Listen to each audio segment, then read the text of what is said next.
మొగ్గేసుకో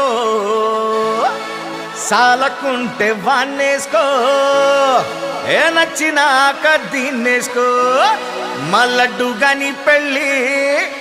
అరే అందరికైతే అది భయ్ పెళ్ళి, ఇలా కొత్త ఉన్నది. మళ్ళీ అడ్డుగాడంటే ఏమనుకున్నావు, మా ఊళ్ళో అనుకున్నావా? ఏ సూడా సక్కని వాడు కోడెక్కి తూకనోడు, కత్తి లాంటి పోరీలను కన్నెత్తి చూడనోడు, డీపీలే మార్చనోడు పీపీనే పెంచుకోడు, యమ ఫ్రెష్ పీసు మా బోడు. లడ్డుగాడు మా లడ్డుగాడు మామ లడ్డుగాని పెళ్ళి ఎగ చూసుకోవాలి.